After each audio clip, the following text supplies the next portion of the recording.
tardes o buenas noches ya. Bueno, un placer siempre para mí, privilegio de poder compartir en esta casa tan linda, esta familia tan linda en Montecristo. Y agradezco, bueno, la confianza de los pastores también. Feliz año nuevo para todos. ¿Cómo han empezado el año? ¿Bien? ¿Tiene buena expectativa? No dice nada la mayoría. ¿En quién confía usted? Ah, bueno, entonces diga, hay buena expectativa, hay buen pronóstico entonces. Gloria a Dios. Yo entiendo el silencio de algunos tal vez, o el pensamiento de considerar lo que tenemos alrededor, lo que es el contexto de nuestra vida, lo que es lo que nos rodea.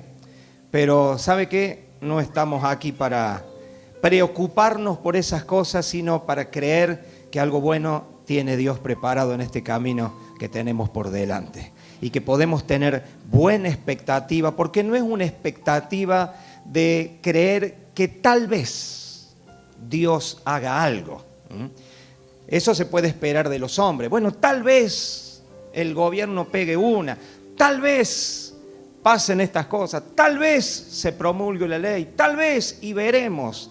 Nosotros no vivimos en un tal vez o en la expectativa de a lo mejor, sino que vivimos nosotros en una esperanza cierta, en una promesa certera, no en una esperanza ilusoria, sino en una certeza que son las promesas de Dios y la bendición de Dios. Así que, mire, prepare su corazón, prepare su vida, prepare de la mejor manera sus expectativas, porque este año 2024 Dios va a bendecir a su pueblo. Vamos a vivir un tiempo de cielos abiertos. Va a ser este año un año de cosas sobrenaturales manifestadas en el pueblo de Dios, en la iglesia. De milagros los vamos a ver en todas las áreas de nuestra vida, mi hermano. No sé si usted lo cree o no. El otro día, días de esta semana, me puse a llamar a algunas personas por teléfono mientras hacía cosas, iba caminando, y gente que mientras iba orando, yo iba haciendo unas cosas, caminando en Córdoba de la iglesia, tenía que hacer unos trámites cerca, iba orando y empecé a llamar personas, empecé a llamar gente que tomé por sorpresa, por supuesto, y era solamente para bendecirlo. ¿Cómo estás, hermano? Te quería bendecir, decir que estaba pensando en vos y quería bendecirte hoy, estaba orando por tu vida, te bendigo, te va a ir bien. La gente quedaba sin habla. Y digo, esto voy a tratar de hacer cada día de este año, con la ayuda del Señor. Se lo propongo como una tarea, si usted quiere también. Va a ver cómo se empiezan a desatar cosas lindas en su vida. Llamé hasta a una gente que ya no iba a la iglesia. Bueno, a una persona cuya familia ya no iba a la iglesia hace muchos meses que no lo veía. Y se me vino el corazón y la gente, pero gratamente sorprendida, me dijo, oh, pastor, gracias, qué honor, qué lindo, que usted se haya acordado. No, claro, ¿cómo no me voy a acordar? Le digo, ustedes están en mi corazón. Ustedes tal vez pueden no estar en la iglesia, pero sí están en mi corazón. Que usted esté o no esté en la iglesia es decisión suya, pero que esté en mi corazón no es decisión suya, es decisión mía. Y yo he decidido no sacarlo de mi corazón, así que los bendigo. Y estaba muy emocionada el hermano al que llamé. Practique la bendición este 2024. Yo sé que cuando oramos, sí, Señor, bendice este fulano y esto y lo otro. Claro que sí, pero hágalo más conscientemente. Más conscientemente. Dice que Isaac llamó a Jacob y lo bendijo. Y le mandó diciendo, no tomes mujer de las hijas de Canaán. Levántate, ve a Padán Aram, a casa de Betuel, padre de tu madre, y toma allí mujer de las hijas de Labán, hermano de tu madre. Y el Dios omnipotente te bendiga y te haga fructificar y te multiplique hasta llegar a ser multitud de pueblos. Esa es una bendición, hermano. Esa es una bendición. Dice, el Padre lo bendijo al Hijo con estas palabras: el Dios omnipotente, verso 3, te bendiga y te haga fructificar y te multiplique hasta llegar a ser multitud de pueblos. Y te dé la bendición de Abraham y a tu descendencia contigo, para que heredes la tierra en que moras, que Dios dio a Abraham. Así envió Isaac a Jacob, el cual fue a Padán Aram, a Labán, hijo de Betuel arameo, hermano de Rebeca, madre de Jacob y de Esaú. Vamos a detener ahí la lectura para poner un poquito en contexto la historia, para los que no la conocen o no la conocen tan bien. ¿Quiénes son estos personajes de nuestro texto aquí? Isaac y Jacob, Abraham. Obviamente que estamos hablando del Génesis, estamos hablando de los comienzos. Cuando nosotros leemos la Biblia entendemos que la Biblia es la historia de la redención, la historia de la simiente, la historia del linaje, la historia que comienza en el Edén y que con la caída en pecado de Adán y Eva viene una promesa. No solamente viene la consecuencia, obviamente, el castigo por la desobediencia, el castigo por el pecado, sino que con el castigo viene también la promesa de la redención, la promesa de la restauración y la promesa del advenimiento de aquel que iba a traer libertad del pecado y de la condenación. Es por tanto entonces que la Biblia empieza a relatar la historia de una simiente, la historia de un linaje. Cuando Dios le dice a Adán y Eva, luego de la caída, ellos están avergonzados, están escondidos de Dios. Bueno, usted conoce la historia en Génesis capítulo 3, y bueno, han sido engañados por Satanás, y les ha llevado en su sutil tentación a cometer el pecado, justamente a hacer aquello que Dios les había dicho que no hicieran. Bueno, ellos pecan y producto de eso viene la consecuencia ya avisada. No fue nada sorpresivo, fue la consecuencia que Dios le dijo: de todos los árboles del huerto pueden comer su fruto, excepto, menos de tal árbol, el día que de él comieren, ciertamente morirán. Bueno, fue justamente lo que fueron a comer y la consecuencia no se hizo esperar. Dios aparece, no le queda más remedio a Adán y Eva que confesar la transgresión, confesar el pecado, y por supuesto, Dios no amenaza. Si Dios dice, lo cumple. No es como los padres de hoy que amenazan a los hijos: que si no hace tal cosa se va a poner en penitencia, y no lo hacen y no lo ponen nada en penitencia. Por eso después los otros siguen desobedeciendo más, ya agarran el lado, se les sale la cadena y ya saben cómo manejar la situación. Ahora con Dios no es así, con Dios no se juega. Los mandamientos tienen su consecuencia en desobedecerlo. Tomar nuestros propios caminos tiene su consecuencia y ya están avisadas, no es ninguna sorpresa. Entonces, ciertamente lo que sucede en ese momento es que cuando ellos confiesan a Dios, obviamente son expulsados del huerto, pero no sin antes dejarles una promesa. Viene una consecuencia para Adán. ¿Qué has hecho? ¿Has comido del árbol que mandé que no comiese? Y Adán trató de sacarse el tema de encima, el problema de encima, diciendo: la mujer que me diste me dio del fruto y yo comí. Con eso a veces creemos que nos sacamos el problema de encima, tirándoselo a otro y echando las culpas a otro. Cuando Dios mira a Eva, ¿qué has hecho? La serpiente, ella quiere tirar la pelota para otro lado. La serpiente me engañó y yo comí. Ah, muy bien. Y cuando mira la serpiente, esto lo digo yo, no dice la Biblia, pero hubiera dicho: si estos dos son unos pavos, ¿qué querés que haga yo? Entonces, como la serpiente no tuvo palabra, empieza la consecuencia. Le dice a Adán: por cuanto obedeciste a la voz de tu mujer y comiste del árbol que dije que no comieras, maldita será la tierra por tu causa. Con dolor comerás de ella todos los días de tu vida, espinos y cardo te producirá. A la mujer le dice: por cuanto esto hiciste, ahora, bueno, multiplicaré los dolores en tus preñeces, tu deseo será sujeto a tu marido. Y bueno, le habla, y a la serpiente obviamente la maldice y la condena a arrastrarse sobre el polvo de la tierra. Pero viene una promesa de restauración, una promesa de salvación.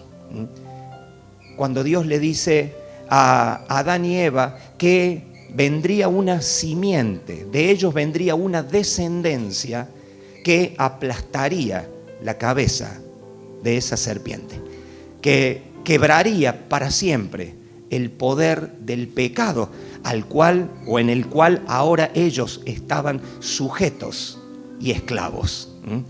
Y entonces la Biblia empieza a desandar ese camino, siguiendo el camino sinuoso de esa descendencia, ahí donde vemos los patriarcas de la Biblia. Obviamente, bueno, después de Adán y Eva tuvieron 2 hijos, Caín y Abel. Usted sabe la historia. Uno de ellos, Caín, mata a su hermano Abel, y bueno, Adán y Eva vuelven a tener otro hijo llamado Set, y a través la simiente se empieza a abrir camino. Dios escoge o viaja a través de Set y su descendencia, pasa por Enoc, pasa por Noé en Génesis capítulo 6, sigue en los hijos de Noé, Sem, Cam y Jafet. A través de Sem viene el linaje prometido para libertar al hombre del pecado, y así nosotros vemos hasta llegar a un personaje llamado Abraham, que lo vemos aparecer en Génesis capítulo 12, un hombre que es llamado de la tierra en donde él está, dice la Biblia, de Ur de los Caldeos. Dios le habla y le dice: vete de tu tierra, de tu parentela y de la casa de tu padre a la tierra que yo te mostraré. Es decir, había un lugar, había una tierra. No solamente había un linaje, no solo había una promesa, había una tierra donde eso se iba a desarrollar.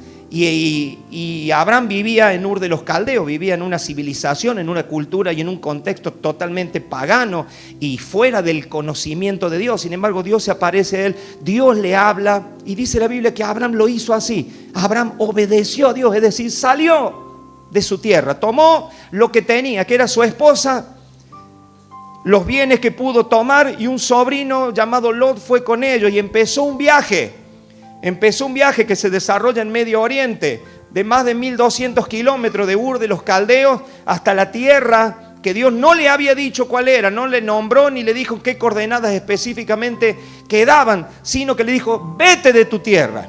Y la Biblia dice en Hebreos capítulo 11 que cuando Abraham salió de Ur de los Caldeos, salió de su casa sin saber a dónde iba. No es que Dios le dijo: vas a una tierra, se llama Canaán, en esta tierra vas a fundar una ciudad así, va a tener esto, va a tener lo otro. Sino que Abraham salió y no sabía a dónde iba. ¿Con qué salió Abraham? Abraham no salió a ver qué pasaba. Abraham salió en obediencia a una palabra de Dios, porque la Biblia dice que le creyó a Dios. Por más que Abraham no había tenido una experiencia con Dios antes, Abraham no había tenido un contacto con Dios, Abraham no conocía a Dios, Abraham no sabía nada de Dios. Sin embargo, ese Dios un día se le aparece, le habla y Abraham obedece. No tenía Biblia, no tenía estudio bíblico, no tenía discipulado, no tenía un pastor, no tenía nada. Pero dice que cuando él oyó no solamente el mandamiento de salir, sino la promesa de la obediencia, dice en el capítulo 12 de Génesis que Dios le dijo: y haré de ti una nación grande, y te bendeciré y engrandeceré tu nombre, y serás bendición. Bendeciré a los que te bendigan, y a los que te maldigan los maldeciré, y serán benditas en ti todas las familias de la tierra. Levante la mano las familias que hayan acá, por favor, sea de 1, de 2 o de 10. La Biblia dice: serán benditas en ti todas las familias de la tierra. Por tanto, diga algo: soy bendito en esta noche. Usted no ha venido acá atado a una maldición. Nosotros estamos aquí hoy sentados, escuchando la palabra de Dios, adorando, orando, mire, sirviendo al Señor, porque en Él hemos sido bendecidos a través de esa simiente, de ese linaje que es Cristo Jesús, nuestro Señor, nuestro Salvador y nuestro Libertador. El que finalmente pisó la cabeza a Satanás, el que rompió el poder del pecado, el que quebró el yugo de la opresión, el que nos libró de la muerte por medio de su sacrificio en la cruz del Calvario. Por eso podemos tener la mejor expectativa, por eso podemos mirar hacia adelante con toda la esperanza. La Biblia dice, Pablo a los tesalonicenses dice: nosotros no somos como los que no tienen esperanza. Porque es verdad, hay gente que no tiene esperanza, y no tiene esperanza porque no tienen o no conocen a un Salvador. Pero el que conoce al Salvador de su vida puede tener una esperanza cierta, puede descansar en una promesa segura, porque Dios es fiel. Bendito sea el nombre del Señor. ¿Cuántos lo creen? Aleluya. Entonces Abraham se va, y dice la Biblia, sin saber a dónde iba. Yo sé que nosotros queremos generalmente conocer todos los detalles. Y empezamos a hablar con Dios, bueno, tengo que saber, tengo que entender bien, tengo que ver el por qué. Y empezamos a hacer 10.000 preguntas. Y en todo eso se nos pasa la vida y nunca salimos de donde estamos y nunca vamos a ninguna parte. Sin embargo, Abraham se puso de pie y salió de su casa y tenía 75 años. Cuando uno llega a esa edad, no sé, al menos en estos tiempos, no es que uno dice, tengo toda la vida por delante. Ya como que tiene toda la vida por detrás, ¿o no? No lo quiero desanimar, pero es así, hermano. Yo sé que ahora tiene 90 años y dice, qué joven, ¿qué? Sí, murió mi abuelo. ¿Cuántos años tenía? 96. Che, qué joven que era. No, estaba viejo, ¿ya qué va a ser joven? Pero nos gusta decir así. ¿Por qué? Porque tenemos miedo a la vejez. No sé por qué digo esto ahora. Aborrecemos la vejez. Entonces, claro, ni a los grupos de viejos en la iglesia le queremos llamar grupo de jubilados, de viejos, lo que sea. No, son adolescentes maduros. Es el problema, que muchos tienen mentalidad de adolescentes, en lugar de tener una mente madura de sabiduría para enseñar a los jóvenes. La iglesia no necesita jóvenes que se crean adolescentes. La iglesia necesita gente grande que haya madurado, que tenga experiencia, que tenga las marcas de la lucha de la vida para poder enseñar a los jóvenes. No viejos que se crean chicos. Yo siempre le digo a mi esposa, mi amor, yo cuando llegue a los 60 años me voy a dejar una colita larga. Del otro lado no voy a tener éxito, pero por acá atrás, larga, así canosa, me voy a hacer una cola de caballo, me voy a comprar una moto. Y van haciendo papelones por ahí. No, eso no voy a hacer. La Biblia dice, las ancianas enseñan a las mujeres jóvenes, dice Pablo. No dice las chicas grandes de la edad, dice las ancianas enseñen a las mujeres jóvenes a atender su familia, a ser sujetas a sus maridos, a criar sus hijos en el temor del Señor. Y a los grandes, a los ancianos, a practicar la sabiduría, enseñar a la iglesia. Eso es una iglesia. El problema es que tenemos problemas con las etapas de la vida. Tenemos problemas con las etapas de la vida. Y nos aferramos tanto a tantas cosas, queriendo ignorar que el tiempo se pasa. Pero hermano, esa canción que dice, el tiempo pasa, nos vamos poniendo viejo, le guste o no le guste. No importa cuánto lo maquille, no importa cuánto lo disimule, no importa cuánto lo desea. Yo suelo decir esto, no por parecer de 20 años menos se vive 20 años más. Eso es una gran sabiduría mía, ¿no? Así que está patentado y todo, no lo use en otro lado, me tiene que pagar derechos de autor por esa frase. Pero sale Abraham a los 75 años. El problema es que llega a la tierra sin saber que ha llegado a esa tierra. Llega a la tierra de Canaán. Tiene testimonio en su espíritu de que ese es el lugar que Dios le ha prometido, pero él decide no construir casa, no poner cimiento a una morada, sino vivir en tiendas. Vivir en tiendas, es decir, en algo móvil, en algo que le permita un movimiento rápido, en algo que le permita desplazarse. No construye, no edifica como edificamos nosotros hoy, sino que habita en tiendas. Dice con Isaac y Jacob. El problema es que antes que viniera Isaac, que es el hijo que tiene Abraham con su esposa Sara, es que Sara es estéril, no puede tener hijos. Sin embargo, cree a una promesa.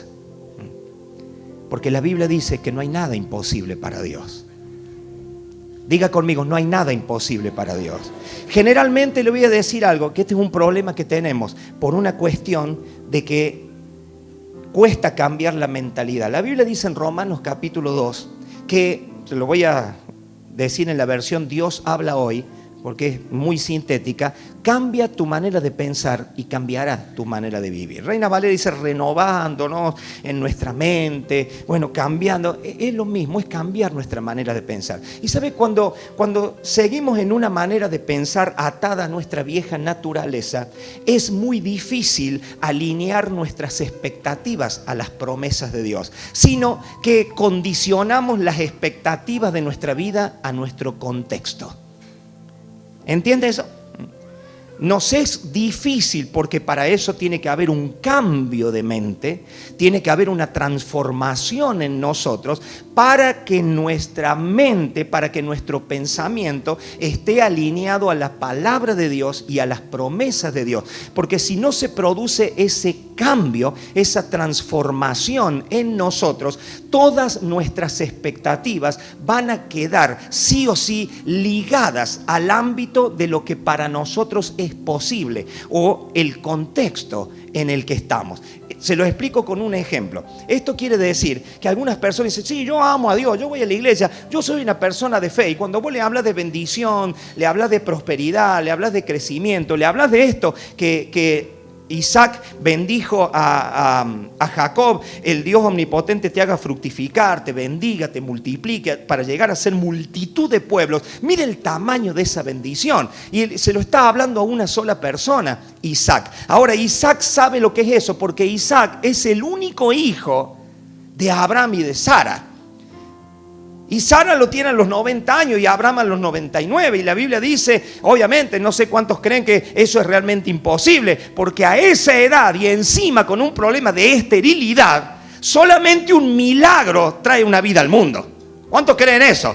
Solamente un milagro. Y la Biblia lo deja para que nosotros veamos que si nuestras expectativas o si nuestra mente no ha sido cambiada, no ha sido regenerada por el Espíritu Santo, todas las expectativas de nuestra vida van a estar ligadas sí o sí al ámbito de lo que nosotros creemos que es posible para nosotros. Por eso nosotros no estamos acá orando, o usted no tendría que hacer una oración para que Dios le dé cosas que usted puede lograr por sí mismo, sino que la verdadera oración consiste en hablar, pedirle a Dios y creerle a Dios por esas cosas que nosotros no podemos lograr por nosotros mismos, sino aquellas que vienen por el poder de Dios en la fe. Bendito sea el Señor. ¿Me está entendiendo? Dios le prometió eso a Abraham. Le dijo que le iba a dar una tierra, que le iba a dar una descendencia, y de esa descendencia iban a ser benditas todas las familias de la tierra. Ahora le dice eso a un hombre viejo y encima su esposa estéril. Sin embargo, Abraham, dice la Biblia, que vuelve a creerle a Dios. Así, cuando sale de su tierra, le creyó a Dios. Le creyó a Dios por su descendencia. Y la Biblia dice en Hebreos 11 también que Abraham no consideró su cuerpo casi muerto. A ver si lo buscamos. Hebreos 11, a ver, quiero leerlo este texto, está bueno. Hebreos 11, ayúdamelo. ¿Verso cuánto? Hebreos capítulo 11. Acá está el verso. La misma Sara, verso 11. Mira, Hebreos 11. ¿Qué tenemos ahí? No, 11. No veo nada. Bueno, 11. Mira, Hebreos 11, capítulo 11. Por la fe también la misma Sara, siendo... ¿Cómo era Sara? ¿Cómo sos hoy? ¿Cómo te ves hoy? ¿Cómo estás hoy? ¿Cuál es tu condición hoy? Piense usted en la suya ahora, no en Sara. Ya sabemos cuál es la condición de Sara: anciana, estéril. ¿Cómo es usted? ¿Cómo se ve usted?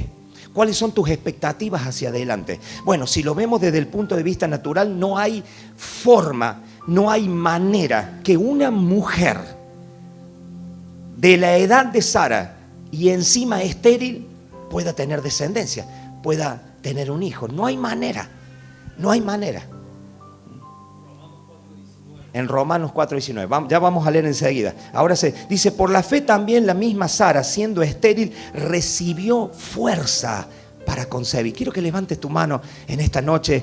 Este año 2024, mi hermano querido y hermana mía, es un año de impartición de poder de Dios, de fuerza para concebir las cosas que Dios ha prometido. Mire, las promesas son demasiado grandes para nosotros, cada uno de nosotros, pero yo te declaro hoy que hay fuerza para concebir las cosas que Dios quiere para tu vida, para que alcances, tomes, abraces las cosas que Dios ha preparado. Bendito sea el nombre de Dios. Dice la Biblia que a los que aman a Dios, Dios ha preparado cosas tan grandes, tan maravillosas, cosas que ojo no vio, ni oído yo, ni han subido al corazón de que hombre ha preparado Dios para aquellos que le aman. Y hace falta las fuerzas de Dios, que es el poder del Espíritu Santo, para concebir esas cosas, para ver esas cosas en la luz, para abrazarlas y darle gloria a Dios por ello. Bendito sea el Señor.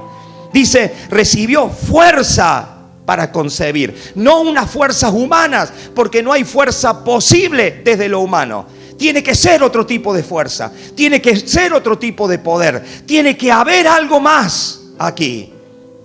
Y como Dios sabe que nosotros no tenemos fuerza, ni capacidad, ni poder por nosotros mismos, es por eso que aquellos que son de Cristo, aquellos que han sido redimidos, aquellos que han sido escogidos por Él para ser salvos, lavados por la sangre del precioso unigénito que en la cruz del Calvario entregó su vida, les ha dado a ellos el poder del Espíritu Santo, porque por ellos mismos no sería posible, pero en Cristo Jesús y en el poder de su Espíritu que está en nosotros, todas las cosas de Dios se pueden concebir, se pueden engendrar, se pueden dar a luz y se pueden ver en el nombre de Jesús. Dice, recibió fuerza para concebir y dio a luz aún fuera del tiempo de la edad. Diga conmigo, no hay tiempo para mí. No es que se te pasó el tiempo de esto. Por eso usted mire su condición, examine su condición. Tal vez tu pensamiento, bueno, para mí ya no hay tiempo, para mi matrimonio ya no hay tiempo, ya todo se acabó, para alcanzar esto ya no hay tiempo, para lograr lo otro ya no hay tiempo. Mire, nunca diga es tarde, nunca diga nunca, porque a tiempo o fuera de tiempo Dios hace sus propósitos. Bendito sea su nombre. ¿Cuántos dicen amén a eso? Dice, recibió fuerza para concebir aún fuera del tiempo y dio a luz porque creyó que era fiel quien lo había prometido. No que Abraham era fiel, no que Abraham iba a poder. Ella no confió en su marido. No, bueno, el viejo va a poder, yo sé que... Dale viejo, vos podés. No, él no confió en su marido. Él confió en aquel que había prometido. ¿Cuántos tienen una Biblia? Levante su Biblia, por favor, en el formato que la tenga. Diga conmigo, este libro está cargado de promesas. Y yo creo en aquel que prometió. Es fiel el que prometió. Aleluya. Por eso usted no debe olvidar nunca las promesas. Y esas promesas de bendición, generacionalmente los padres las repetían a los hijos continuamente, para que no olvidaran. No era por ellos, no era por su poder, por su capacidad, no era por su fuerza, era porque el que un día hizo la promesa es fiel. Diga conmigo, Dios es fiel. Por eso cuando tus expectativas están sujetas al poder del hombre, y bueno, a ver qué va a hacer el gobierno, qué va a pasar, y usted sujeta sus expectativas a eso para el año, y usted va a ser decepcionado. Usted no va a alcanzar, alcanzará algunas cosas, alcanzará aquellas cosas que puedan llegar a ser posibles de alcanzar por usted mismo, con esfuerzo, con trabajo, con sacrificio, ahí, con valores, con principios. Sí, sí. Algunas cosas va a alcanzar, pero cuando usted cree en la fidelidad de Dios, de aquel que prometió, mire, vienen fuerzas para concebir todo lo que Dios ha prometido. Por eso no se trata de buscar a ver qué yo quiero tener en Dios o alcanzar en Dios, sino se trata de descubrir qué Dios tiene para mi vida. Dios le prometió a Abraham una promesa, algo que estaba en el corazón de Dios. Dios no es como el genio de la lámpara que aparece cuando uno frota un poquito y te dice que pidas 3 deseos. No, Dios no viene a pedirte o a preguntarte cuáles son tus deseos o cuáles son las cosas que vos querés que Él haga, sino Él viene a transmitirte lo que Él tiene. Él nos transmite a través de su palabra lo que Él tiene para nosotros y lo que Él quiere hacer con nosotros, y nos demanda fe en eso para poder manifestarlo. Las promesas de Dios y las cosas que Dios tiene son mucho más grandes, más hermosas, más gloriosas que todas las buenas cosas que nosotros pudiéramos desear por nosotros mismos. ¿Me está entendiendo? Y dice, porque creyó que era fiel quien lo había prometido, por lo cual también de uno, diga conmigo, de uno, no de un ejército, de una multitud, de uno, y de este ya casi muerto. ¿A quién se refiere? A Abraham. Estaba medio muerto el viejo, pero ahí tuvo. El problema no es cómo te sientas, el problema es que le crees a Dios. Pastor, que ya estoy medio bien, estoy por morir. No importa, antes de morir, hace algo grande para Dios. Antes de morir, que veas las promesas de Dios cumplidas. Antes de morir, dale una vez más. Antes de morir, hágalo una vez más. Este estaba casi muerto. Y Sara, dale viejo, ya no doy más, estoy por morir. No importa, morite después.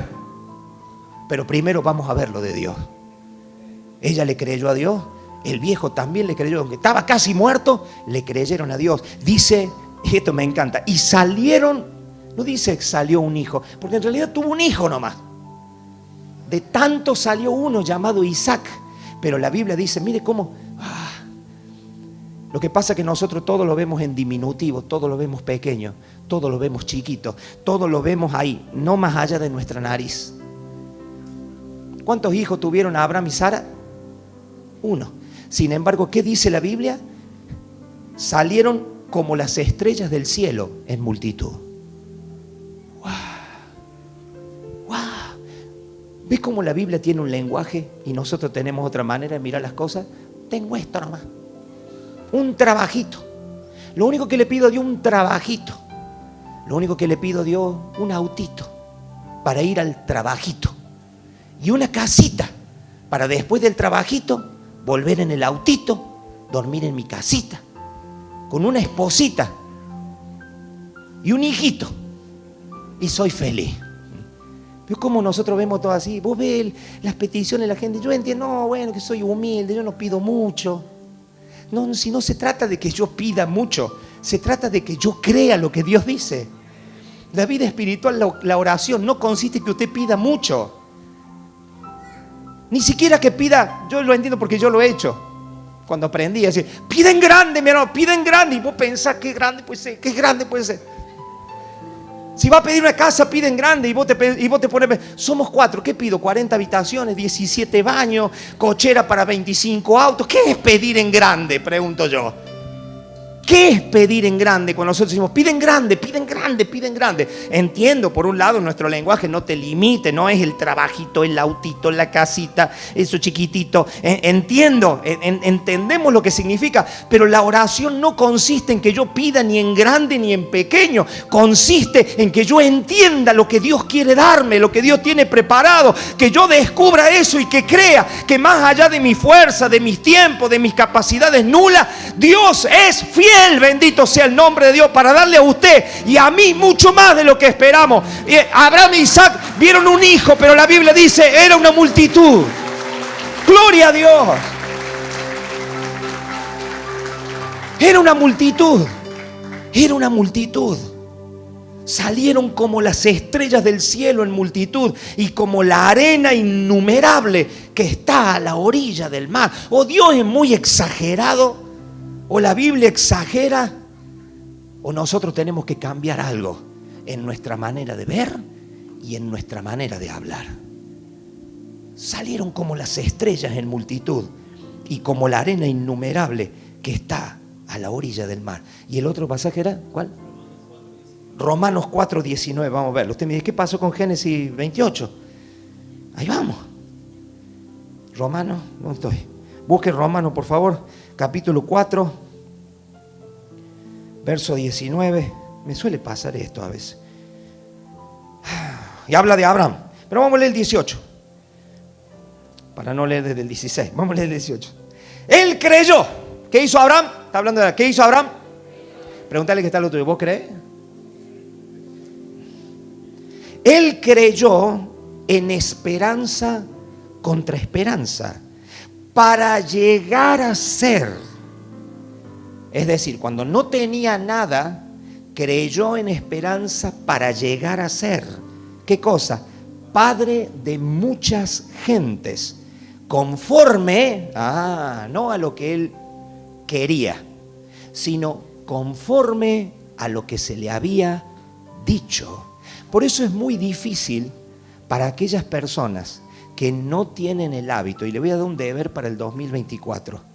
Es muy difícil para personas que no tienen el hábito de leer, estudiar y escudriñar la Biblia, no solamente de entender lo que Dios quiere, de conocer lo que Dios tiene y de desarrollar su camino de fe en la vida. No puede. Una persona que no tiene contacto con la palabra de Dios no puede desarrollar un camino de fe. No tiene un camino, de hecho. La Biblia dice: lámpara es a mis pies tu palabra y lumbrera a mi camino. Generalmente muchos cristianos tratan de buena voluntad y ahí poniéndole ganas, cuando empieza el año nuevo, antes de que finalice el año, bueno, yo el año 2024 me propongo leer la Biblia en un año. Y empiezan a googlear un plan que está bien, está muy bien, pero déjeme decirle algo, no es suficiente. Así va a estar como Abraham a los 99 años y ahí va a andar. Está bien, es un comienzo, pero no es suficiente. Está bien buscar un plan, de hecho muchas Biblias tienen un plan atrás de la Biblia, está bien. Y bueno, ahí te dice, empiece por Génesis, lee el capítulo 1, capítulo, y así va desarrollando todos los días una lectura. Y pasa el año y dice, mire, esto es una estadística casera, La mayoría de las personas que conozco, que han con esa buena intención comenzado ese plan, no llegan a marzo. No llegan a marzo.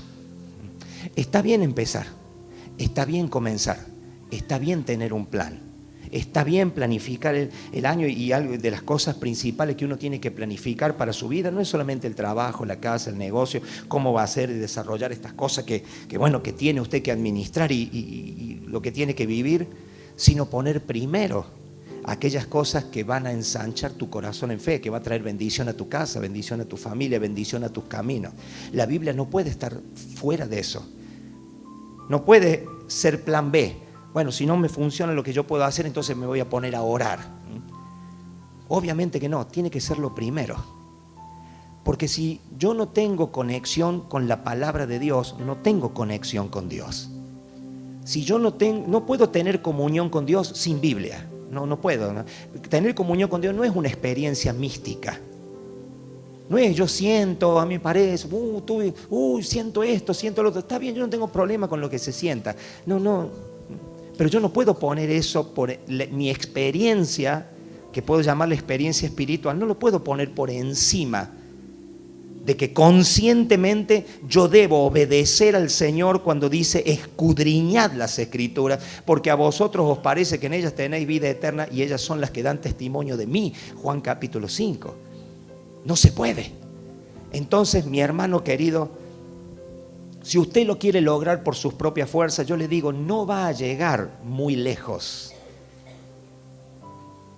Pero cuando el poder del Espíritu Santo está en usted, usted va a lograr y alcanzar y hacer mucho más que eso. Mucho más que eso. Generalmente en esta cultura, en estos tiempos que vivimos, nos excusamos justamente por eso. No tengo tiempo. Es que trabajo mucho, pastor. No puedo servir a Dios porque trabajo mucho. No puedo hacer esto porque trabajo mucho. Tengo mucho trabajo, tengo esto, muchas horas, tengo que ocupar en el día. La pregunta es, ¿a dónde llega con todo eso? Ese es el problema. Dice que Abraham creyó conforme a lo que se le había dicho. Es decir, hay que estar atento a la palabra, hay que buscar la palabra, hay que escudriñar la palabra, porque no es lo que uno desea, es lo que Dios dice. Lo que vamos a llegar a hacer es aquello que Dios dice, es aquello que Dios ha establecido. No es aquello que yo quiero. A mí me gustaría ser en la vida. No es lo que a mí me gustaría ser o lo que yo deseo ser en mi vida. Que está bien, uno puede tener un buen anhelo en cuanto a eso, pero nosotros no estamos acá para desarrollar planes personales. Nosotros estamos acá para llegar a conocer a aquel que puso, decretó y estableció para cada uno de nosotros lo que hemos de llegar a ser en Cristo Jesús. De hecho, nos dice, ya volvemos ahí, pero si vamos al capítulo 8 de Romanos, pasaje muy hermoso, capítulo 8, después ya volvemos al capítulo 4 y después volvemos a Génesis 28, no se preocupe. Busque Romanos capítulo 8, capítulo 8, 28 de Romanos. Y sabemos que a los que aman a Dios, lo dijimos recién. ¿Cuántos aman a Dios acá? ¿Cómo sabe usted que ama a Dios? No me diga nada. ¿Cuánto cree usted que ama a Dios? Esa es otra pregunta. Se la digo el año que viene porque me invitan una vez al año, así que el año que viene le cuento. Y sabemos que a los que aman a Dios, todas las cosas, diga conmigo, todas las cosas, les ayudan a bien. Esto es, a los que conforme a su propósito, al propósito de Dios, son llamados. Diga conmigo, tengo un llamado, tengo un propósito, y no es idea mía, es de Dios. Él me ha llamado conforme a ese propósito. Dice, porque a los que antes conoció, en otras palabras, es a los que escogió desde antes de la fundación del mundo. Eso quiere decir, también los predestinó para que fuesen hechos, para que lleguen a ser, para que fuesen hechos. No lo que ellos quieren ser, sino para que fuesen hechos conforme a la imagen de su Hijo, para que Él sea el primogénito entre muchos hermanos. Y a los que predestinó, a estos también llamó. Abraham fue llamado porque había sido predestinado. Hay una simiente, hay una ascendencia, hay una promesa mucho antes que él. Nosotros, hermanos, ya le voy a leer enseguida, venimos a ser participantes de una promesa divina que Dios hizo en el jardín del Edén, que confirma a Abraham, que luego de Abraham se lo confirma a Isaac, y que luego de Isaac se lo confirma a Jacob, y Jacob se lo confirma a su descendencia.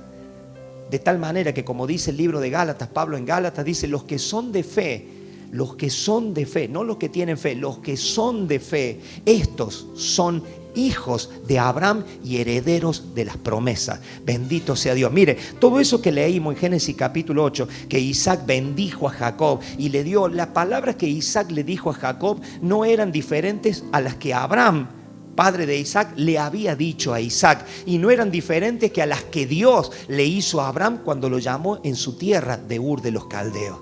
Y dice, y a los que predestinó, a estos también llamó, y a los que llamó, a estos también justificó, y a los que justificó, a estos también glorificó. Aleluya. Diga conmigo, mi destino termina en gloria, el final de mi camino termina en gloria. Aleluya. Vuelva al capítulo 4 ahí de Romanos. ¿Me está siguiendo, hermano? Gloria a Dios. Que volvemos a donde dejamos, que yo no me acuerdo ni dónde dejamos. Dice, él creyó, en el verso 18, creyó en esperanza contra esperanza para llegar a ser padre de mucha gente, conforme a lo que se le había dicho, así será tu descendencia. Y no se debilitó en la fe. Mi hermano, no te debilites en la fe. Que nada de lo que pase en el año te robe la fe. Que nadie venga a robarte la fe, a debilitarte en la fe. No importan los conflictos que vengan, no importan las situaciones que vengan, no importan las adversidades que vengan, que tu fe no se debilite. Hace algo, por favor, levántale la mano a tu hermano, perdóname, mi amigo. Levántale la mano y decir, oro para que tu fe no se debilite. Bendito, que estés fuerte en fe, creyéndole a Dios por todo lo que Él ha preparado. Cuando Jesús confronta a Pedro, antes de la negación de Pedro, cuando Jesús fue entregado, Jesús llama a un costado a Pedro y le dice, Pedro, tengo que decirte algo. He aquí, Satanás te ha pedido para zarandearte como a trigo. Wow.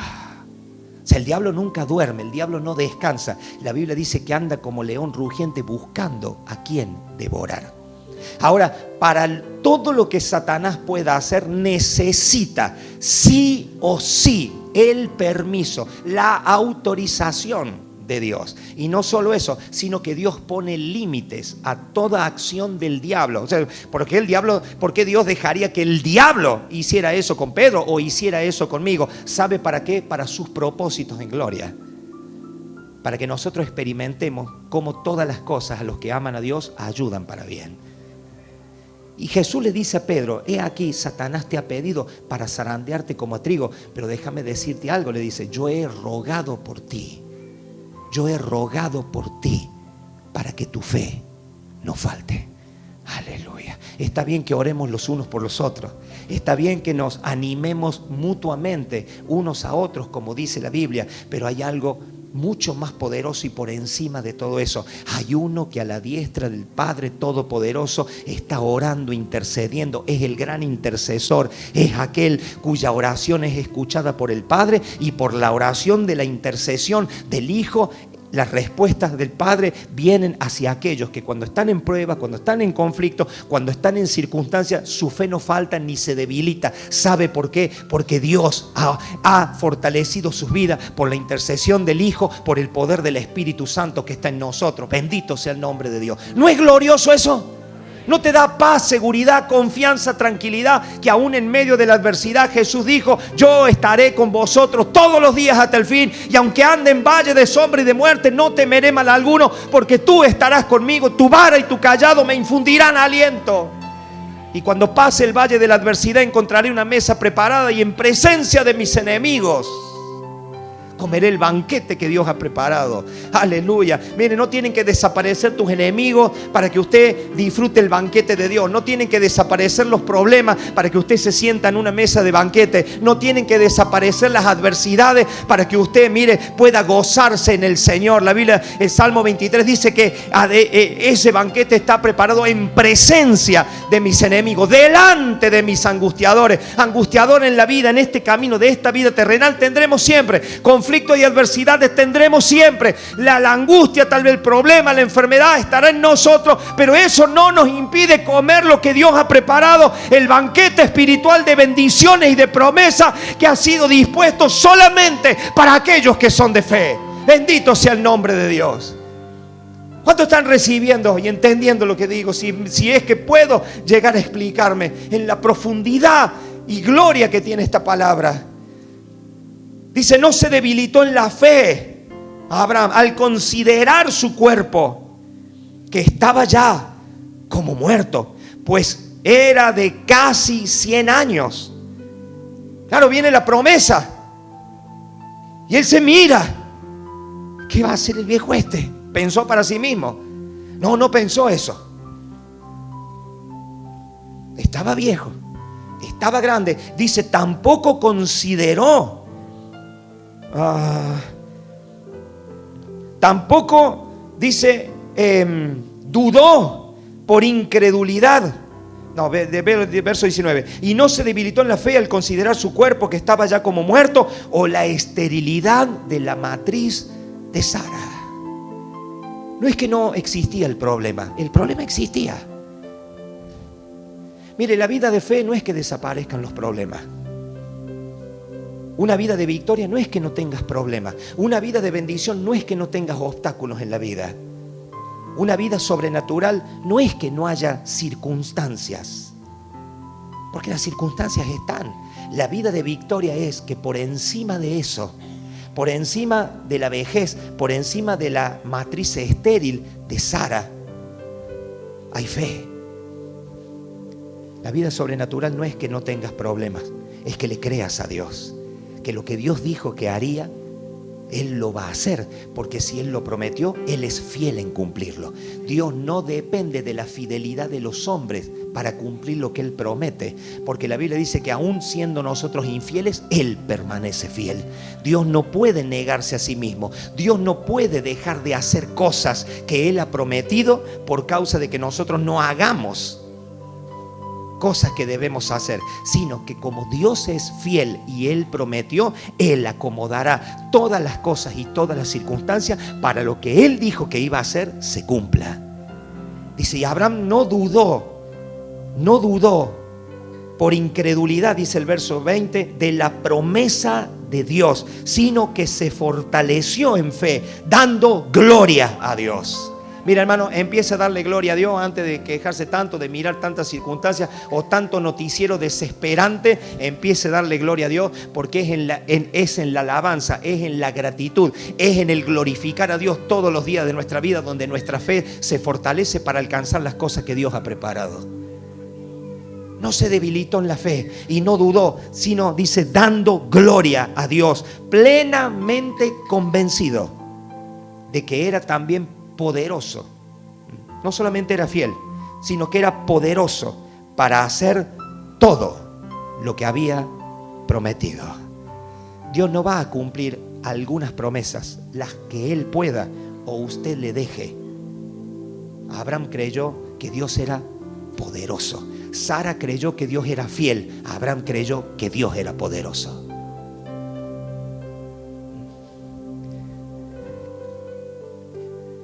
Por eso las mujeres siempre lo que más valoran en un hombre es la fidelidad. Lo que más valoran en el otro es la fidelidad. Lo que valoran los hombres en el otro es el poder y la capacidad. Sara creyó que Dios era fiel. Abraham creyó que Dios era poderoso.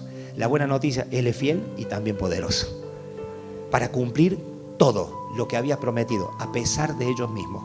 Diga conmigo, a pesar de mí mismo, Dios es fiel y poderoso y hará todo lo que Él ha prometido. Aleluya. Por lo cual también, verso 22, su fe le fue contada por justicia. Aleluya. Y ahí lo dejamos este pasaje en Romanos 4. Esa promesa pasa de Abraham, o resultado de esa fe nace Isaac. De Sara, aún de matriz estéril, y de Abraham, aún de un hombre casi muerto y sin fuerzas humanas. Nace, Dios cumple la promesa y nace Isaac. Nace Isaac. Abraham transfiere las promesas eternas en la vida de su hijo, porque ve en él la continuación de las promesas. Isaac tiene su mujer, Rebeca, se casa con Rebeca y tiene dos hijos, Isaac. Uno llamado Esaú y el otro llamado Jacob.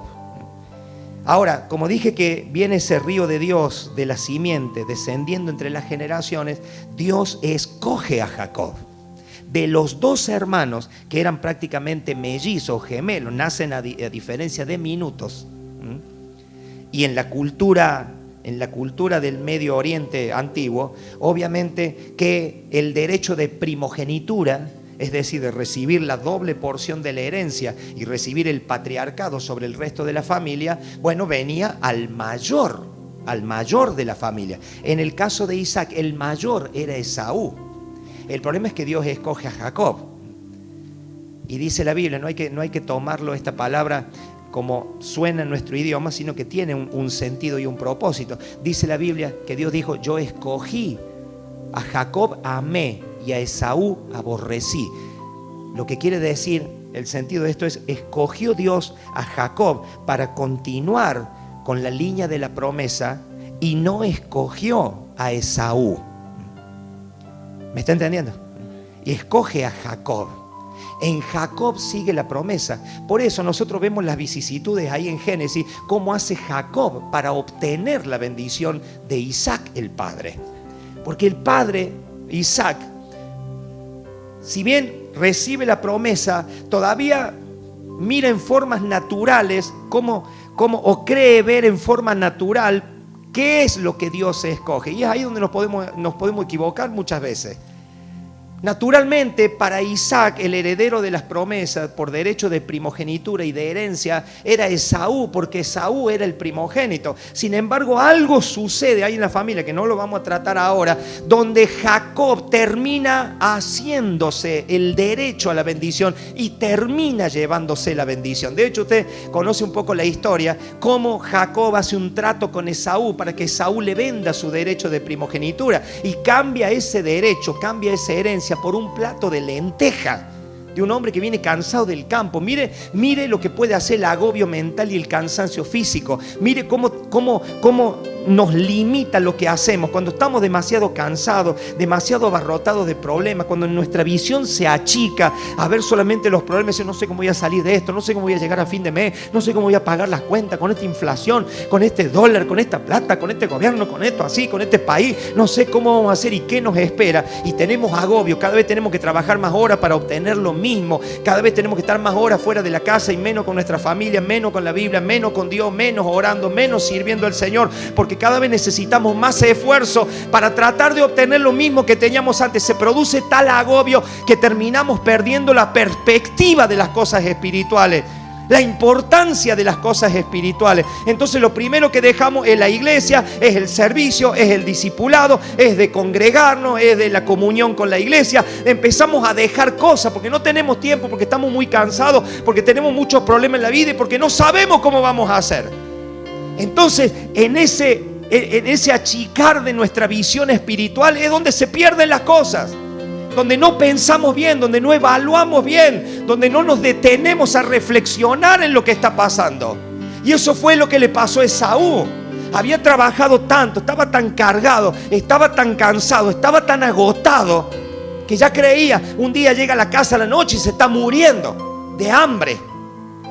Y Jacob, que está en la casa, idea una treta en complicidad con su madre. Y cuando lo ve a Esaú venir tan cansado, tan agobiado, mire, las peores decisiones de la vida se toman en ese estado. Siempre que tenga que tomar decisiones importantes, descanse bien antes. No tome decisiones en un estado de agotamiento mental o físico. Las grandes decisiones de la vida no se toman sin haber descansado bien antes, sin un tiempo de claridad mental, de una pausa mental. Los peores errores de la vida vienen por decisiones que se toman cuando uno está cargado, cuando uno está cansado. No saca bien las cuentas, no hace bien los planes y toma decisiones a la loca, y así terminan porque vienen las consecuencias. Y Esaú llega cansado, llega hambriento a la casa, a las tiendas de nuevo. Y ahí aparece Jacob. Y lo ve cansado, lo ve que el otro viene arrastrándose a la casa. Le dice, ¿está con hambre? Me muero de hambre. Me muero de hambre. Cuide las palabras. Me muero de cansancio. Me muero. Me voy a morir si no tengo esto. Me voy a morir si no pasa lo otro.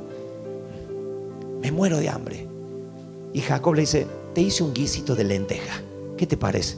Espectacular. Pero tengo una condición. Haz lo que quiera. Dame el derecho de primogenitura. Y yo te doy las lentejas para que no mueras. Y mire el pensamiento de Esaú. Mire cómo se puede estar tan cargado al punto de volverse estúpido. Esaú le dice, más sí, si al fin y al cabo, si no como me muero. Así que, ¿qué voy a hacer con una primogenitura teniendo hambre? Así que te cedo el derecho a la bendición y dame las lentejas. Y Jacob le da las lentejas. Claro, esto no es que firmaron un contrato ni nada, esto es de palabra. Esaú le da el derecho a la bendición y Jacob le da el plato de lentejas. El problema es que Esaú cree que no va a pasar nada, que son solamente palabras, que al fin y al cabo, o sea, lo que tiene que ser va a ser. Pero él no sabía que en el mundo espiritual ya las cosas habían cambiado. Entonces, una vez que Jacob obtiene el derecho de primogenitura, de nuevo en complicidad con su madre, ahora le tiene que sacar la bendición al padre. El padre tiene que declarar la bendición. Isaac tiene que declarar la bendición sobre la vida de Jacob. El problema es que Isaac no está dispuesto a hacer eso. Isaac va a bendecir al mayor porque así corresponde, así es la cultura. Y cuando Isaac se pone viejo y ya pierde la vista, pierde los sentidos, lo que suele pasar ya cuando uno está viejo, no ve bien, no escucha bien, no siente bien, no entiende bien, tiene que proferir bendición a los hijos. Y la bendición es para el mayor, para el primogénito. Y ahí está Jacob y dice, ¿y cómo hago ahora? Le pregunta a la madre. Y la madre dice, vos tenés que lograr la bendición de tu padre, sí o sí. ¿Y cómo hacemos? Y mira, a ver, tengo una idea, dice la madre.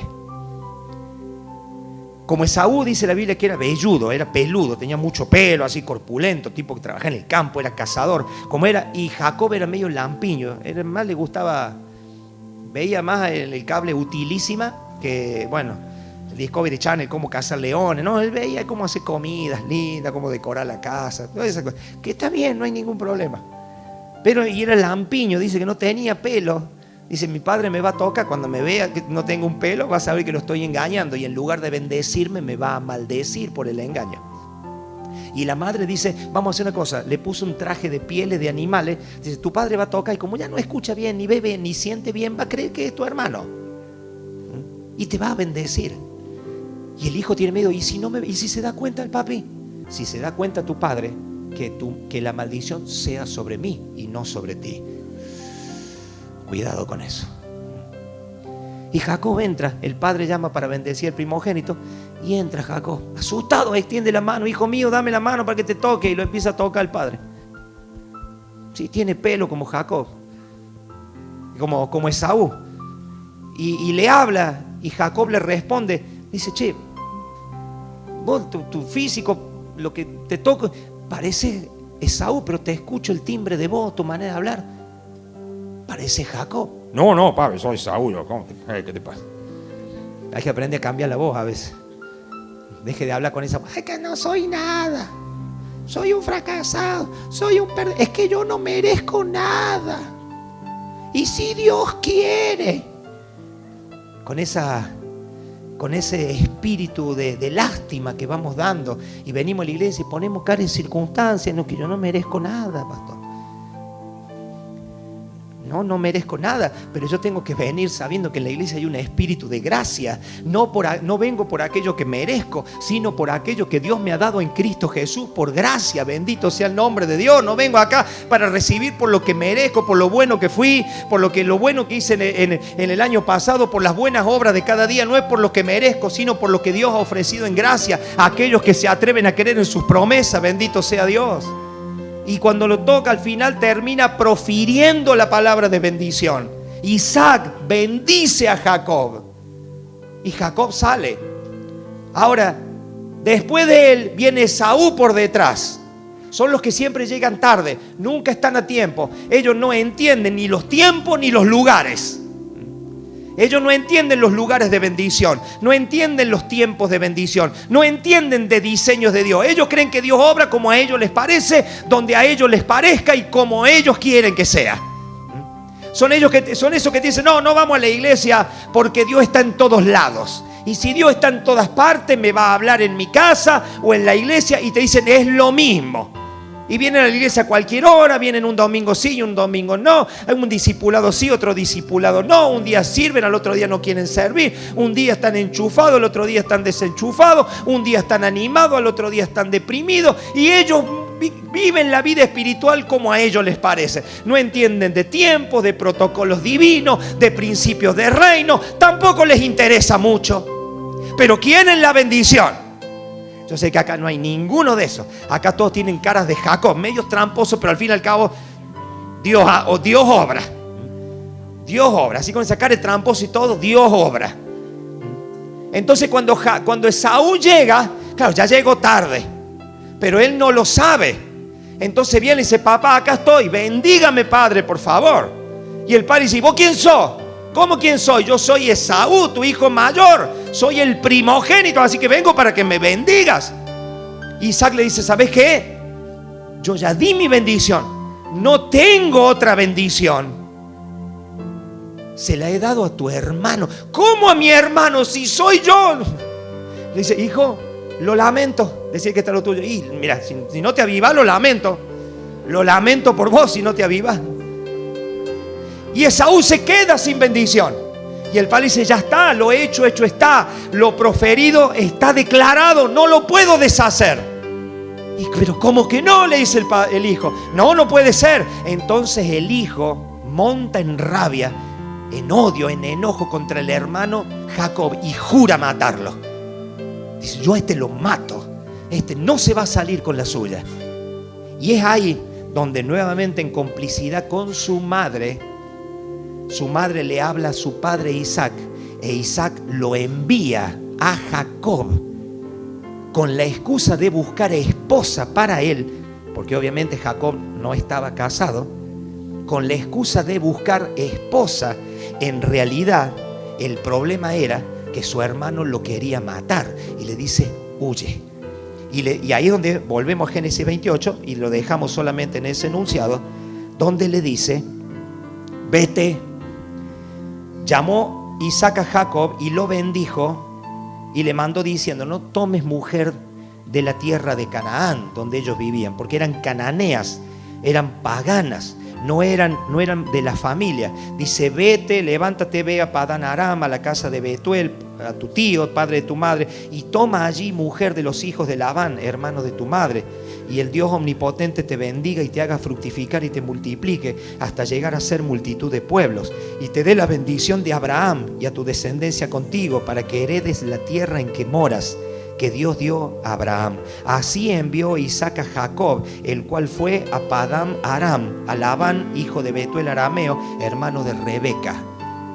Y así Jacob emprende un viaje para irse a una tierra que por los caminos de la época dista casi más de 800 kilómetros de donde estaban viviendo, que era Beerseba, 96 kilómetros o casi 100 kilómetros al sur de Jerusalén, y Padán Aram estaba para el norte. Se estimaba que un viajero podía caminar no más de 30 kilómetros diarios. Y ahí empieza la aventura de Jacob. La aventura que habría de transformar a Jacob para siempre. Una aventura con Dios. Un camino con Dios. Un camino con la revelación.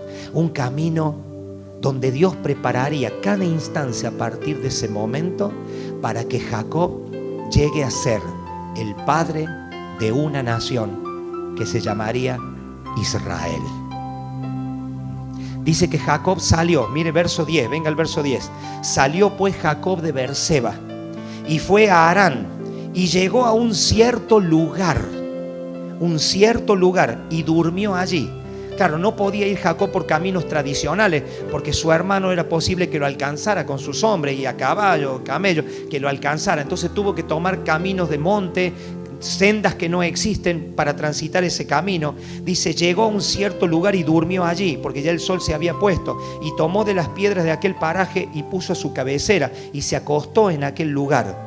Verso 12, y soñó, y he aquí una escalera que estaba apoyada en tierra y su extremo tocaba en el cielo, y he aquí ángeles de Dios que subían y descendían por ella, y he aquí Jehová estaba en lo alto de ella, el cual dijo en el sueño a Jacob, yo soy Jehová, el Dios de Abraham tu padre y el Dios de Isaac.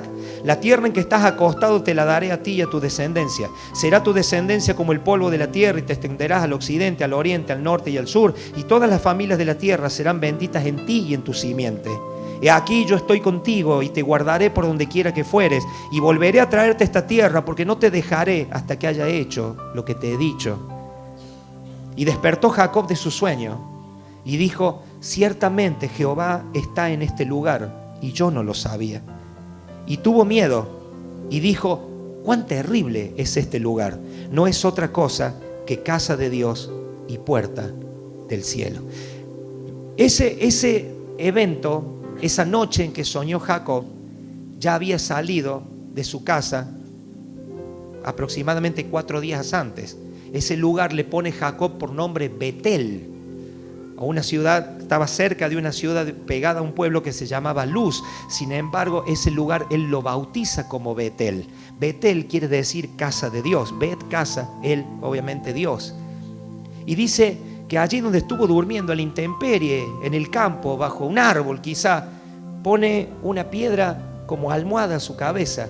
Cuando él despierta tan sobresaltado del sueño, tan perturbado por el sueño que ha tenido de la escalera, de Dios hablándole, en realidad lo que Dios le habla es lo que su padre le había declarado como bendición, y lo que el padre del padre le había declarado y lo que Abraham recibe como bendición son exactamente las mismas palabras. Es confirmar la bendición para que no se te olvide, hermano mío. Por eso dice la Biblia, estas palabras que yo te mando estarán continuamente en tu corazón, las tendrás en tu casa, las repetirás a tus hijos, las hablarás estando en el camino, en tu trabajo, en tu casa, con tu familia, por lugar donde andes. No te olvides de las palabras ni de las promesas de Dios. Grábesela, repítasela a sus hijos. Tu descendencia, una descendencia bendita. Los hijos de tus hijos serán benditos. Dios hará con usted y con sus hijos lo que Él ha declarado, porque la Biblia dice que Jehová ciertamente cumplirá su propósito en mí, más allá de mí mismo y de mis limitaciones, más allá de mis luchas y de mis problemas, más allá de mis debilidades o adversidades, más allá de mis pecados, incluso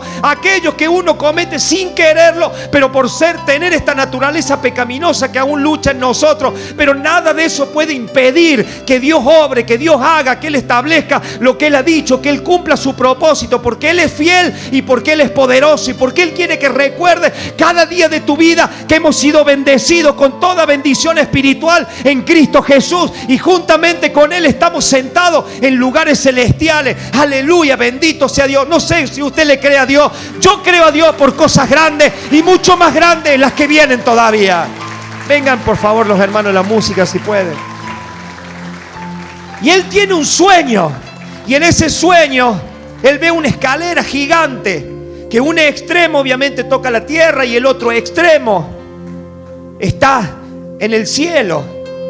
Y ahí, desde arriba, desde la cima, desde la punta de esa escalera, Dios le habla. Y por esa escalera ve en el sueño que ángeles suben y bajan. Ahora hay algo interesante. Venga por favor a Juan capítulo 1. Juan capítulo 1, Evangelio de Juan capítulo 1. Verso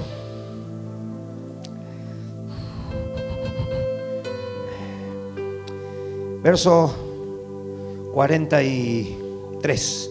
Juan 1, Evangelio de Juan 1, 43. El siguiente día quiso Jesús ir a Galilea y halló a Felipe y le dijo: sígueme. Y Felipe era de Betsaida, la ciudad de Andrés y Pedro. Felipe halló a Natanael y le dijo: hemos hallado a aquel de quien escribió Moisés en la ley, así como los profetas, a Jesús, hijo de José, de Nazaret. Estaban hablando entre ellos, y Natanael le responde: ¿de Nazaret puede salir algo bueno? ¿Cómo? La Biblia no dice que va a salir el Mesías, el ungido, el profeta que profetizó Moisés, que iba a salir de Nazaret. ¿De Nazaret puede salir algo bueno? Le dijo Felipe: ven y ve. O sea, no me hagas hablar tanto, ven y ve. De eso se trata, ven y ve. Ven y ve. Cuando Jesús vio a Natanael, verso 47, que se acercaba, claro, le dijeron: ven y ve. Y dijo: bueno, vamos, no tengo nada que perder. Voy a ver quién es este que han encontrado ustedes, que viene de Nazaret, de Montecristo, aunque de Montecristo nunca ha engendrado nada bueno. Vamos a ver qué se trae este. Y cuando se iba acercando, mire esto. Cuando Jesús vio a Natanael que se le acercaba, dijo de él: he aquí un verdadero israelita en quien no hay engaño. Le dijo Natanael: ¿de dónde me conoces? Porque no nos han presentado. ¿De dónde me conoces? Respondió Jesús y le dijo: antes que Felipe te llamara, cuando estabas debajo de la higuera, te vi. Natanael se perturba. Dijo: a mí es imposible que me haya visto. Es imposible que supiera dónde estaba.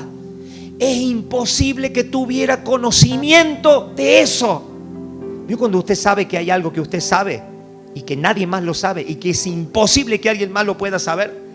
¿Cuántos tienen algún secretito así? Muchas cosas, no tiene que ser algo malo, pero que alguien sepa algo que usted solamente sabe y que solamente usted, y que es imposible que alguien más lo sepa. Bueno, eso es lo que está pasando aquí. Le dice: ¿cómo?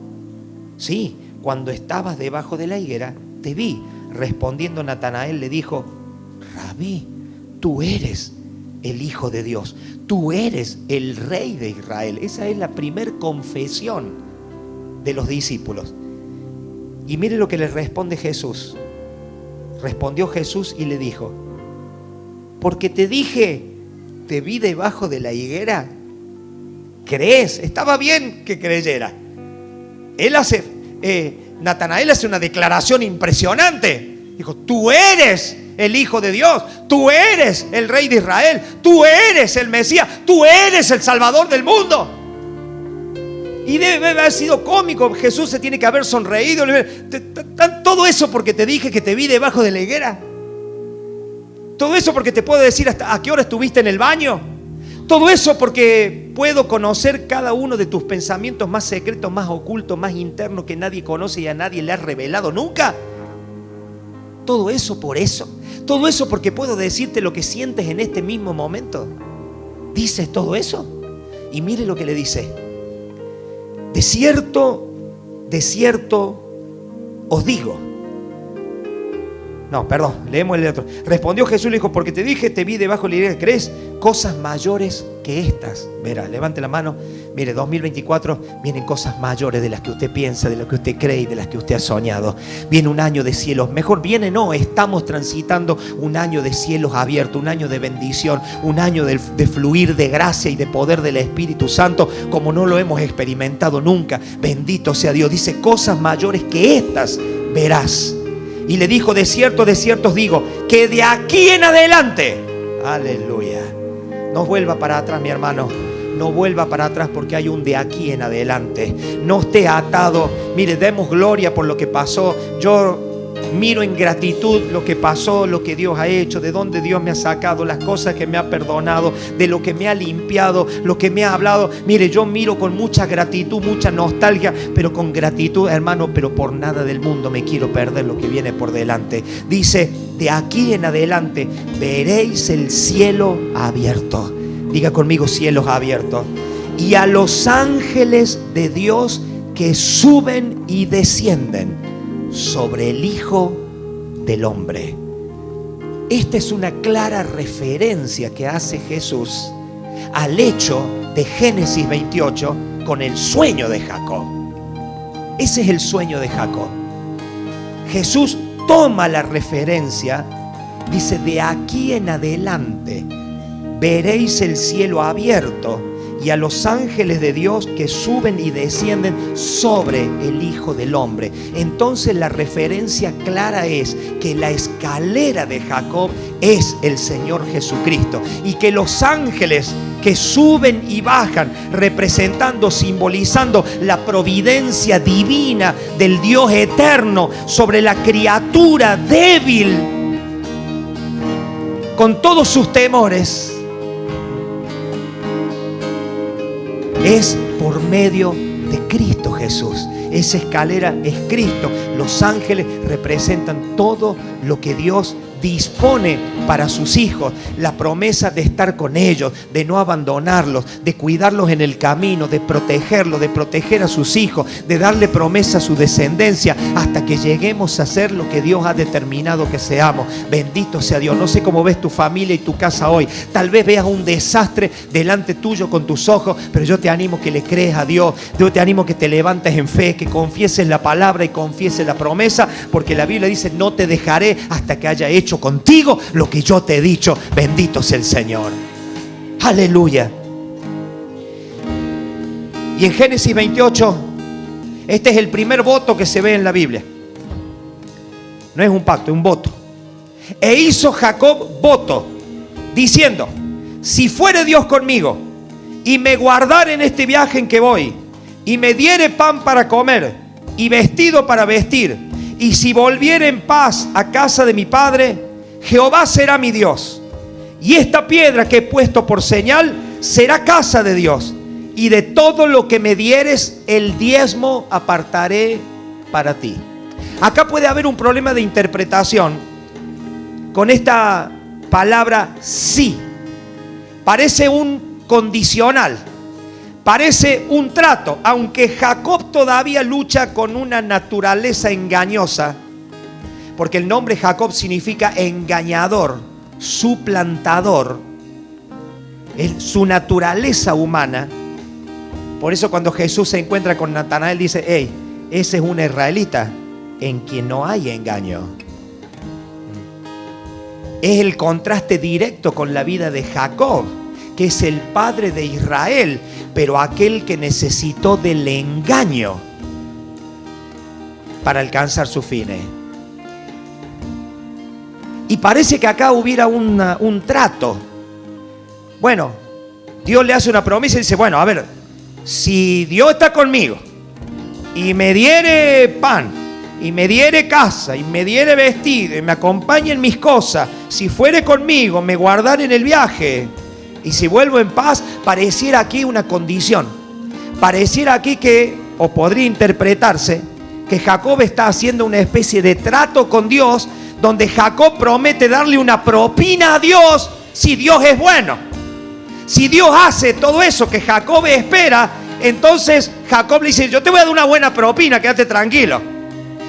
Puede interpretarse de esa manera, pero no es la interpretación correcta, porque la expresión que se traduce acá como si fuere, en realidad lo que significa una definición más clara y más correcta sería: ya que me has, o puesto que me has bendecido, puesto que estás conmigo, puesto que me acompañas, puesto que me has prometido que vas a traerme en paz a mi casa nuevamente, y puesto que voy a recibir una tierra y lo que mi padre me ha dicho como bendición, tú eres mi Dios y serás mi Dios por siempre, y esta piedra que he puesto por señal será casa de Dios, la recordará por siempre y será un santuario para Dios en el futuro. Pero dice algo: y de todo aquello que tú me dieres recordaré eternamente por mis generaciones en gratitud de siempre de todo aquello que de ti recibo por gracia, porque no merezco, soy un engañador, es verdad, no soy una persona sin engaño, no soy un Natanael, soy más parecido a un Jacob, pero fui hecho lo contrario justamente por la obra de Cristo. El diezmo apartaré para ti. Por eso aquí hay un concepto respecto al diezmo. Aquellos que dicen: bueno, porque el diezmo no es para hoy, porque es de la ley, están equivocados, porque el diezmo no es de la ley de Moisés. El diezmo es parte del pacto abrámico. Y la Biblia dice en Gálatas que los que son de fe, esos son los hijos de Abraham. Entonces, cuando ofrendamos, cuando diezmamos, no estamos dándole una propina a Dios por haber hecho Dios cosas buenas en favor de nuestra vida, sino que estamos recordando en gratitud, estamos recordando su provisión, estamos recordando que todo viene de Él, estamos recordando su amor, su misericordia, su fidelidad y su poder para hacer todo lo que Él ha dicho. Y una manera humana de recordar eso siempre es cuando ofrendamos y cuando diezmamos. ¿Me está entendiendo? Por eso, hermano mío, le invito a que se ponga de pie, y antes que dejemos este lugar, que no es otra cosa que casa de Dios y puerta del cielo, terrible lugar. Mire, cuando a usted le pregunte a alguien de afuera: che, contame cómo es la iglesia Cita con la Vida en Montecristo, no diga: no, lindo, un lindo lugar. La iglesia no es un lindo lugar. La iglesia no es un lugar cómodo. La iglesia no es un lugar agradable. Una definición más correcta es un lugar terrible. ¿Cómo es? Pero ponga careta así: terrible. No, es terrible, no, terrible. Y entonces le van a preguntar: pero ¿por qué es tan terrible la iglesia? Sí, es terrible. ¿Pero por qué? Decime por qué. Ahí va a despertar la curiosidad de la gente. No, algo dice: che, ¿cómo es la iglesia? Contame. Son todos unos hipócritas. Y sí, son todos medio Jacob, que están aprendiendo, que están conociendo a Dios, que están conociendo el pacto de Dios y sus promesas. Es un lugar terrible. ¿Por qué es tan terrible? ¿Es malo el pastor? No es por el pastor. ¿Son malos los hermanos? No es por los hermanos. ¿Es mala la alabanza? No es por la alabanza. ¿Son los mensajes, los sermones, te dan palo? ¿Qué? No es por eso. ¿Por qué es entonces? Porque Dios está ahí. Y usted tiene conciencia de eso, ¿sabe qué? Cuando entiende cómo uno se debe conducir en la casa de Dios.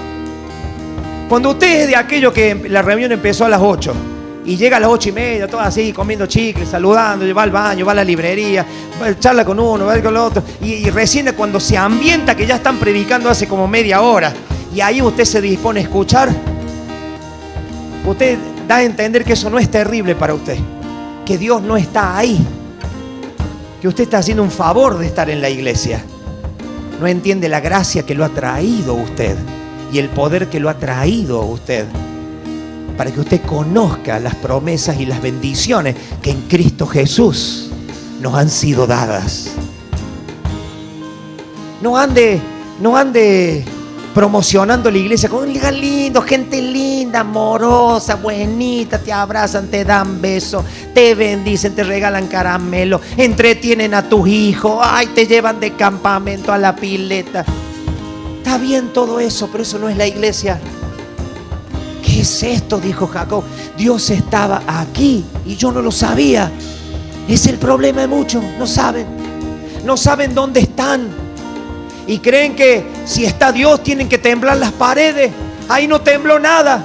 Estaba Dios y Jacob ni idea tenía.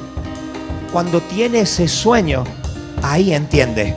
Y por eso toma la piedra y la unge. Y por eso hace un voto, un compromiso. Señor, ya que no soy digno de tantas y tan grandes promesas, ya que no soy digno de que me des nada, al contrario, soy merecedor de todo castigo que pueda tener por causa de mis pecados, pero ya que te has dignado a bendecirme de tal manera, estoy aquí, Señor, para ti.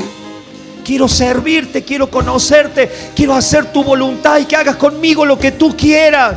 Y si me das algo, sé que será por misericordia. Si me entregas una bendición, sé que es por gracia, no por mí. Por eso yo hago voto de todo lo que me des. Señor, el diezmo apartaré para ti y mi ofrenda no faltará, para gloria de tu nombre. Es gratitud, es reconocimiento, es alabanza, es dependencia de Dios y de su gracia. Por eso, hermano mío, vamos a orar. Quiero orar al Señor.